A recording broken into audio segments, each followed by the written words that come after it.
Most students recognize the moment in an exam when a complex mathematical expression hits a dead end and every path to a solution vanishes. Observe the completed proof on this whiteboard. Every trigonometric term aligns to produce a consistent, verified result. Over the next 5 minutes, we're going to build this exact proof line by line. This process provides a framework you can use to navigate any identity problem on your paper.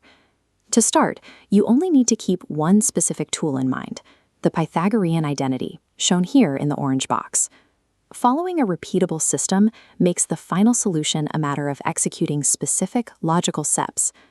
Begin by writing the target identity clearly in the center of your workspace. Now, draw a vertical boundary straight through the equal sign to isolate the two expressions.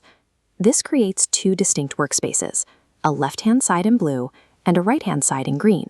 It is common to look at this layout and attempt to solve it like a standard algebraic equation. You cannot multiply or move terms across this center divider. This line acts as a permanent barrier. The rule for proving an identity is to select one side and manipulate it in isolation until it matches the other side exactly. Refusing to blend the two sides ensures you are changing the actual structure of the problem rather than just moving terms around. Looking at our blue left-hand side, we have no obvious operations to perform and no basic identities that fit the current terms. To move forward, we need a strategic insertion, a highly specific mathematical step that creates a clear path for further calculation. Deploy a strategic multiplier.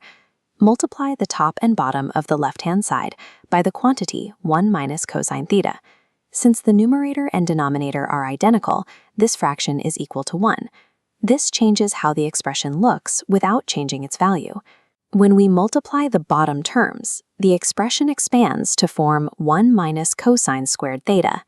The purpose of using this specific multiplier was to create a squared trigonometric term in our expression. In advanced mathematics, expanding an expression often provides the necessary structure to apply your foundational identities. Look at the new denominator. This squared term allows us to use the tool we identified at the start of the video. Referencing the orange box, we see the Pythagorean identity can be rearranged to show that 1 minus cosine squared theta is equal to sine squared theta. Substitute that sine squared term directly into the denominator of our blue expression. We now have sine terms in both the numerator and the denominator of our fraction. Before simplifying, remember that fraction cancellation must follow specific rules of grouping. Cancellation is allowed here because the sine theta in the numerator is multiplying the entire grouped quantity in the parentheses. To simplify, remove the common terms. The sign on top cancels with one factor of sine on the bottom. The blue left-hand side is now reduced to its final form, which matches the green right-hand side exactly. Strict algebraic hygiene and disciplined substitution are the ultimate tools that finalize the perfect match between both sides of the equation. Looking at the entire whiteboard, you can follow the logic from the initial expression to the final proof, with the divider line maintaining the integrity of each side. This journey provides a 3-step checklist for your next exam. Isolate one side, translate terms into sine and cosine, and build bridges using your multiplier. Before finishing any problem, verify your calculator mode and double-check your algebraic steps. Apply this exact framework to the tangent identity problems in your workbook.